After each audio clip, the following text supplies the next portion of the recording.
turn this down.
Internet that has everyone covered.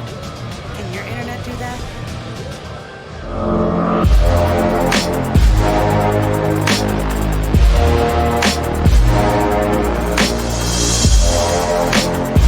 Hello everyone, and welcome to Inquirer Live at Gameday Central, presented by Xfinity. Today we're coming to you live from Xfinity Live, right across the street from Lincoln Financial Field, where just in a few moments the Eagles will host the Los Angeles Chargers.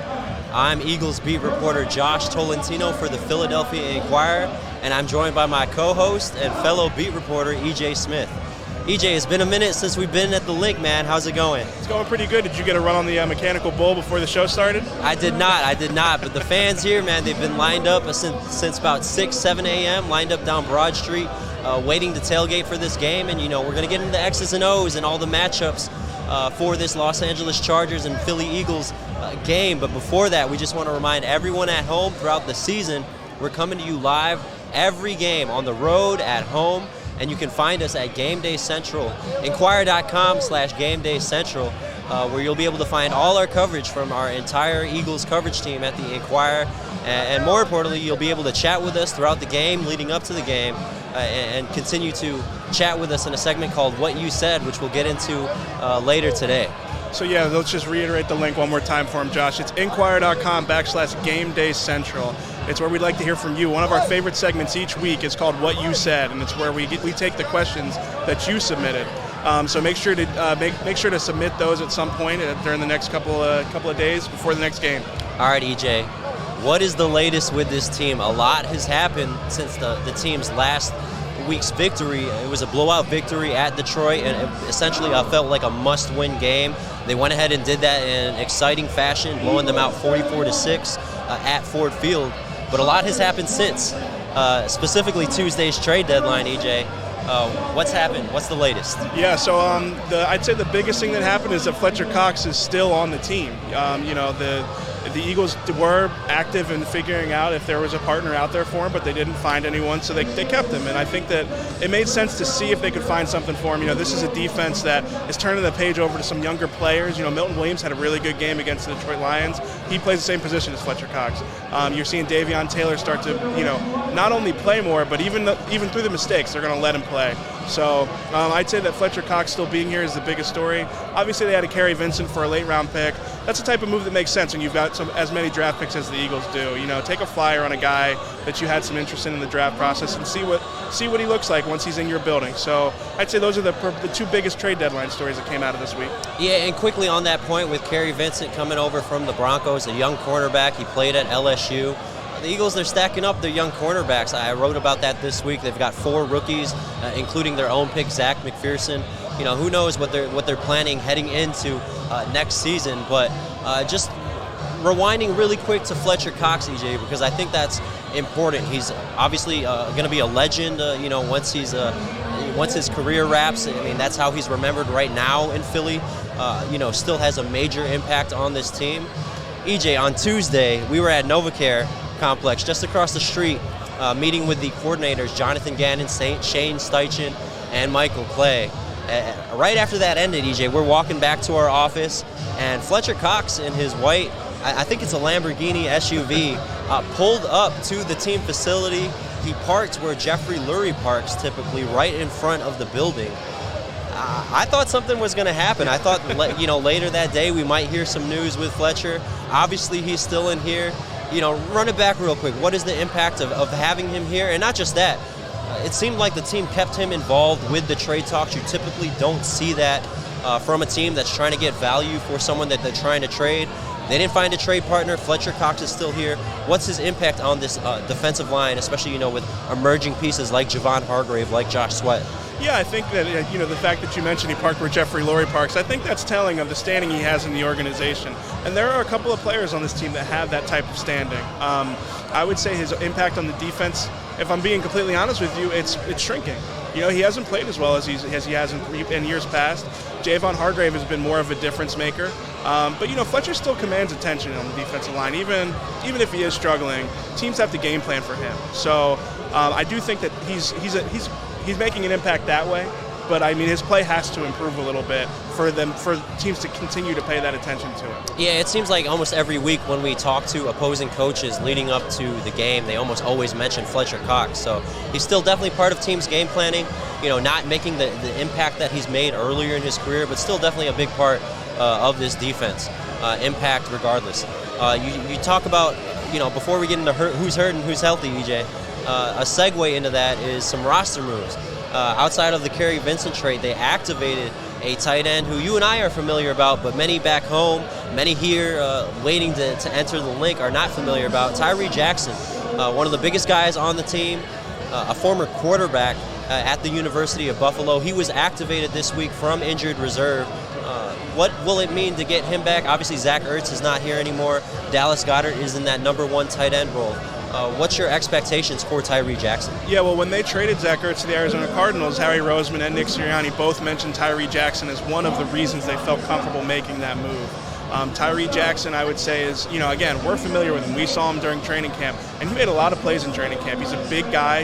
He's kind of he looks a lot like Dallas Goedert, maybe a little skinnier. Definitely taller. Yeah, a little bit taller for sure. Yeah, but he had a really good camp. He seems like he's smooth. It was a smooth transition to the tight end spot for him. Some guys I don't think ever really figure it out. But I also want to make sure we pump the brakes a little bit. We've never seen this guy play in a game before. In a game, yep. Yeah, right. He has to prove it at this level.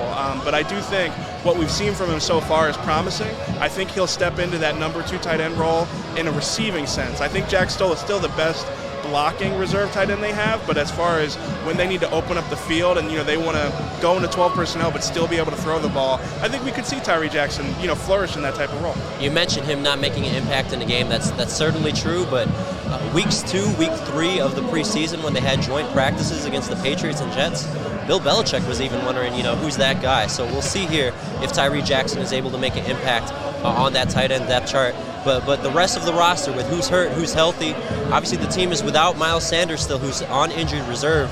EJ, outside of that, Miles Sanders on IR, JJ Arcega-Whiteside also missing today's game with his own ankle injury. But what's the impact of Miles Sanders being out? He's out for another game. Last week we saw what happened without him. The Eagles finally ran the ball, and not only that, they had 4 rushing touchdowns, 2 by Boston Scott, 2 by Jordan Howard. Do you expect the same today against the Chargers?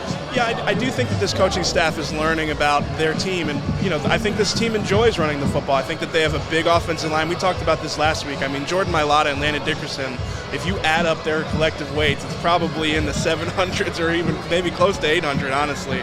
So those are 2 massive guys. So, when you have that much strength on your offensive line, they want to run the ball. I don't know if you caught Devontae Smith mic'd up. He wants to run the ball. He tweeted a couple weeks ago, I don't know if I'm allowed to curse, so I'll say dang ball. How about that? I think this is a team that enjoys that identity, but at the same time, I don't think that we're going to see them throw the ball 14 times like they did against the Detroit Lions. I think you're going to have to see them be balanced. I think we're getting closer to that balance, but I don't think you're going to see them completely change to a run-first team just because they did it against Detroit. Yeah, and obviously they enjoyed success against the Lions. But let's make it clear, this is a banged up, we talked about the health of this Eagles team, only missing JJ and Miles right now. On the Chargers side, they're missing a few key pieces, both of their starting cornerbacks, several pieces in the secondary. Obviously, they're banged up offensive line as well.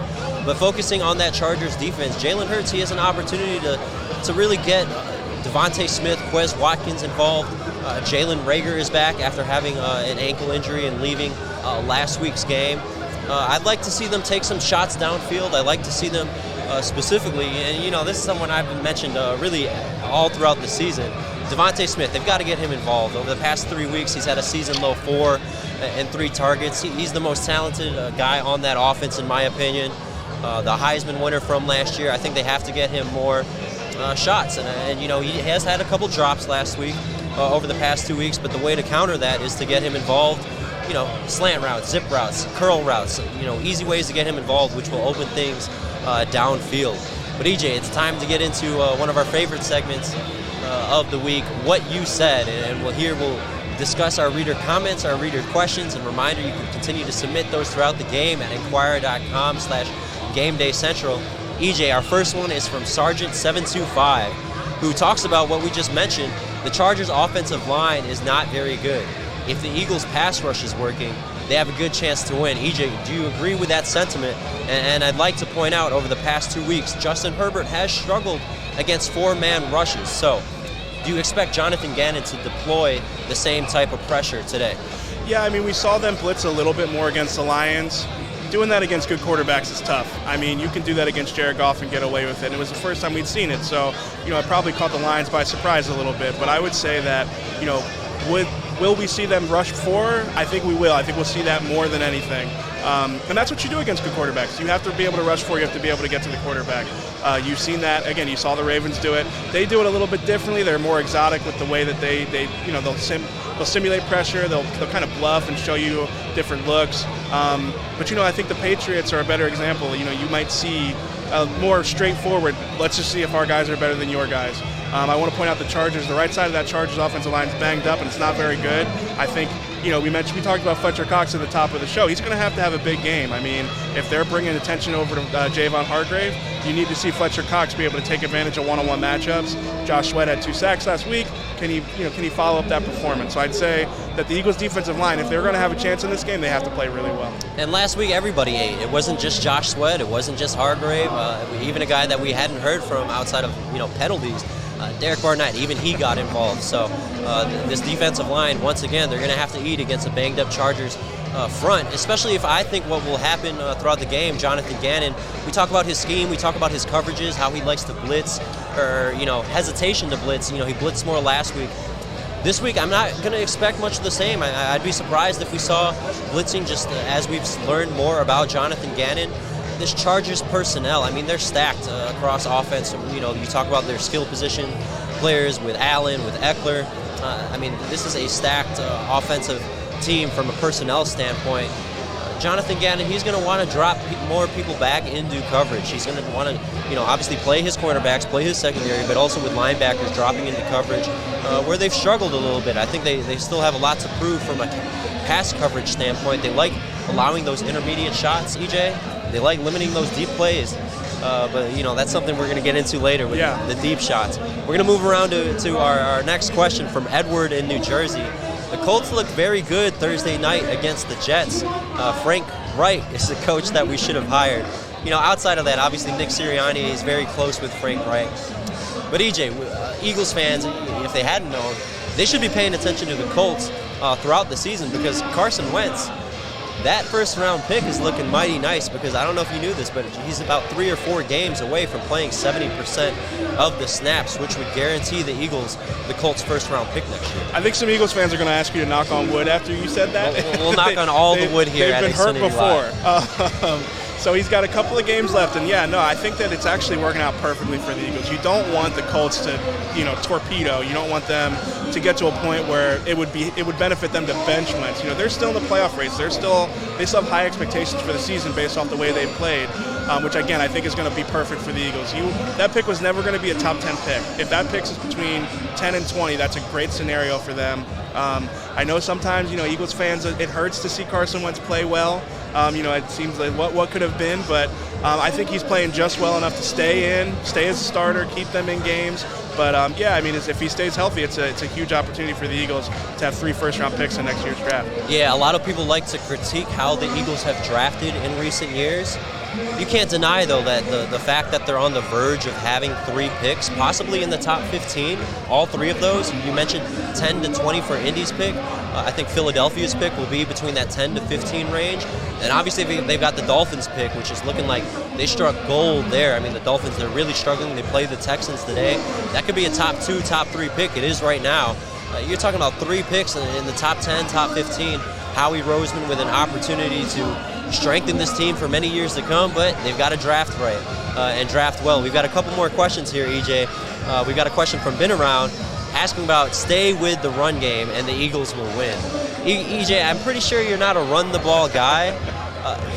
I know we mentioned this earlier, but do you expect the same from Jordan Howard, from Boston Scott, who I think is going to be RB1, and then Kenny Gainwell? Do you expect much of the same against this Chargers team today? Yeah, I think that we'll see them be more balanced, like I said earlier, but I'm not going to buy that this is going to become like, what the Chicago Bears are this year, like one of these teams that's running the ball 30, 40 times a game. You're only especially in a game when you know they have to pass. Yeah, and I want to point out, this is going to be this game has a chance to be a shootout, and if the Eagles don't get out to an early lead, they don't have a choice. They're not going to be able to just run, outside zone and speed option and read option and stuff like that. They're going to have to throw the ball, and I want to point out, you want teams to be multiple. You want your offense to be able to win in different ways. So I know that we've seen them run the ball and be effective that way against a bad Detroit Lions team, but good teams are going to take that away from you. Teams are going to dare you to throw the ball. I think we've seen that happen a lot this year, where teams have dared the Eagles to throw the ball and beat them through the air. But the Eagles are going to have to prove they can do it. I think Jalen Hurts is going to have to prove he can do that. And that's an excellent point to bring up. Jalen Hurts, last week we really saw a lot of pressure taken off of him. I think through the first 7 games of the season, we saw Jalen Hurts doing way too much, and not necessarily with stats, but just the pressure on him, his ability to obviously use his legs and take matters into his own hands. But it just felt like way too often he was, they love RPO. He loved taking the ball out of Miles Sanders' hands and again taking matters into his own hands. They opened up more things last week by running the ball, but I think they got to find that fine balance in a game, especially, Nick Sirianni admitted earlier in the year when this Eagles team played the Cowboys, they went into that game knowing they had to score a lot of points. I think that's going to be kind of the same mindset as they prepare to face this Chargers team here in a few moments. So I guess we'll see, obviously after the game, what that run-pass ratio looks like, but I'd expect Jalen Hurts' targets or his passing attempts to be almost double than what it was last week. We've got one last question here, EJ, from Hollycat20. She says, any given Sunday, give us this Sunday. We need a win at home. This is a great way to transition, later in our segment. Don't give us our full score projection, EJ, but what's your feel on the Eagles finally winning at home? Will it happen today? And just really quick, EJ, I don't think it's been necessarily coaching, performance. I think it's just been tough opposition coming to Lincoln Financial Field this season. You talk about the teams they've played, the 49ers.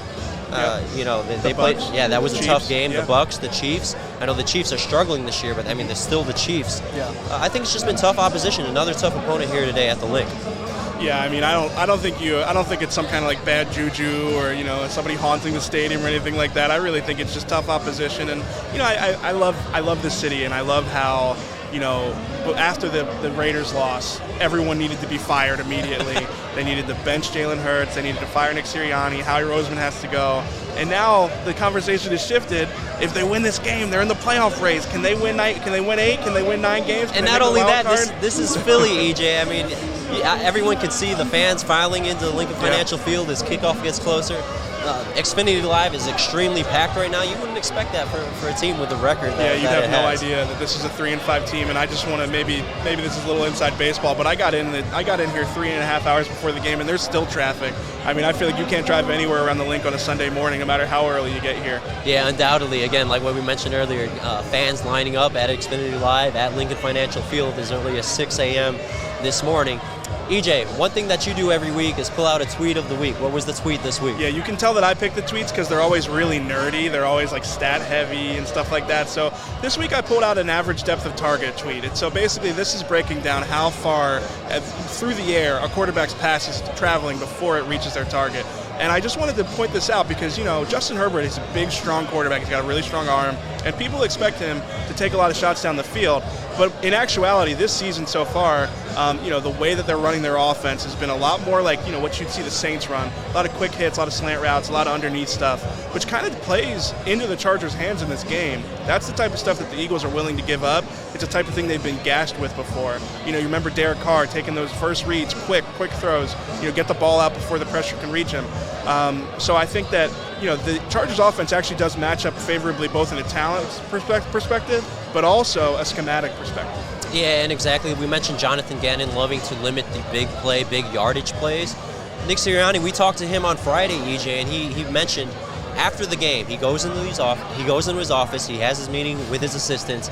Jeffrey Lurie is involved, but he's got his stat sheet, and after the game, the two biggest things that he looks at, no matter the score, no matter the stats, no matter how many yards that Jalen threw, no matter how many yards that whichever running back accounted for, he looks at the turnover differential and he looks at explosive plays. And I think those are two, you just honing in on the explosive plays part, those are two very differing contrasts today as we head over to the link between, again, the Chargers and the Eagles today. So if they win that battle, I think they'll definitely have a shot, which leads us to our next segment, EJ. It's prediction time. In today's Philadelphia Inquirer, inside our Sunday section, I think it was a clean sweep with myself, you, and Jeff McClain picking the Chargers to win today. Are you going to stick with that now that we're about an hour before kickoff? So for those of you who have been with us since the beginning, A, we appreciate you, and B, you remember I flipped my pick before the Raiders game. I'm never doing it again. So I learned the hard way. I'm sticking with the Chargers. I think that the Chargers offense is an explosive one. I think that it's one that will put up points against the Eagles, and I just haven't seen enough from the Eagles offense to think that they can keep up in a shootout where Jalen Hurts has got to drop back and run a quarterback-centric offense and throw the ball 30 or 40 times a game. I just don't have faith that they're going to be able to keep up. So, yeah, I picked the Chargers.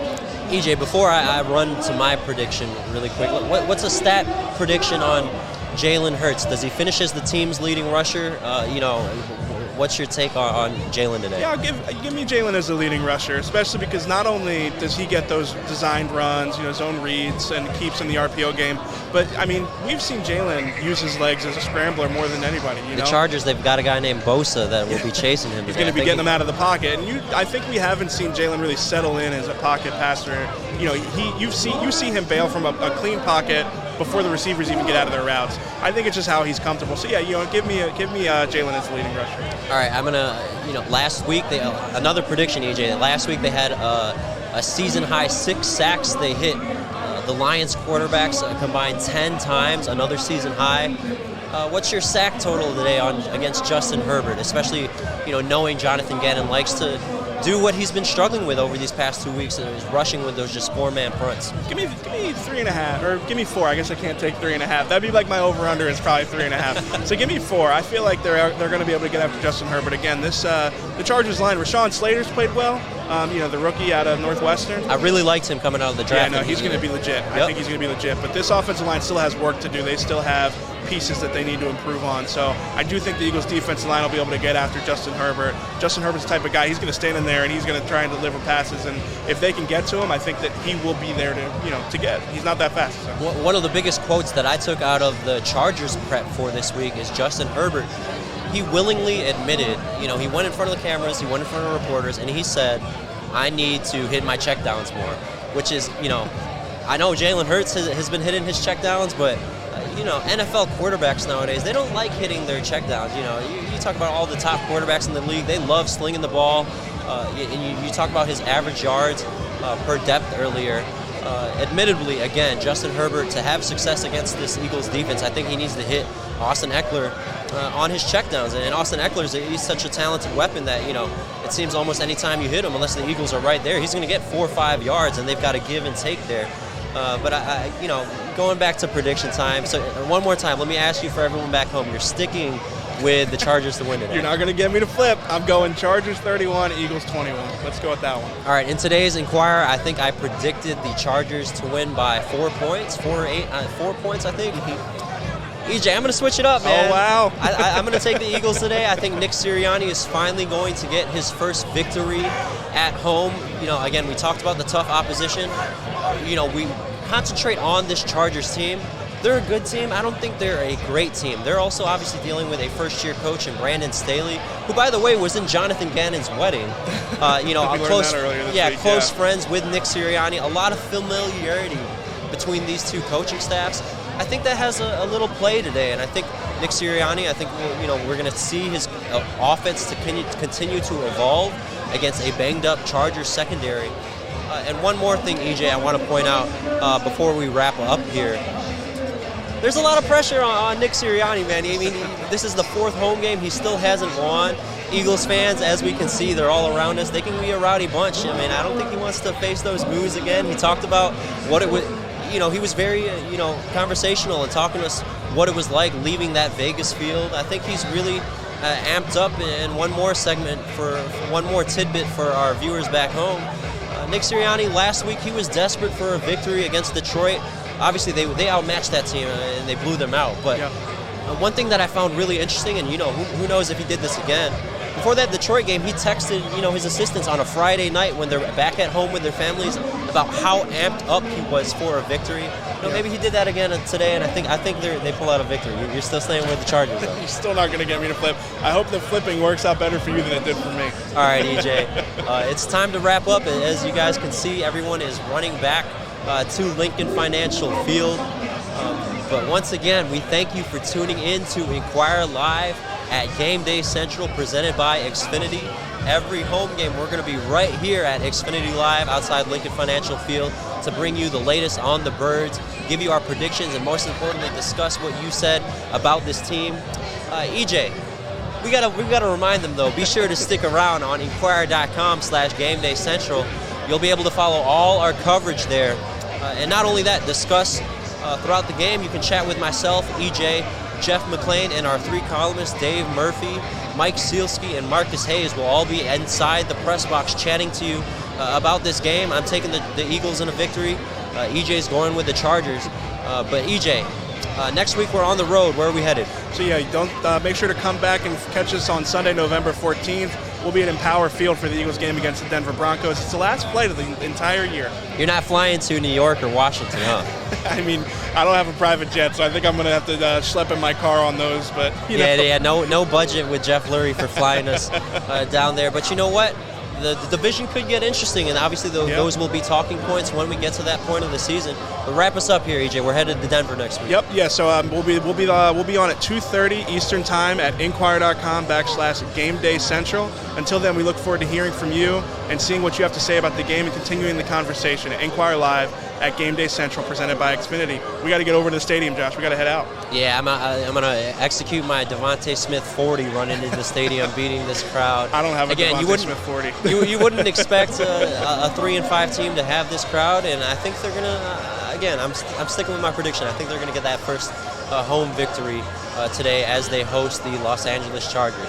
Thank you everyone for tuning in, and continue to follow us at Inquirer.com/Gameday Central.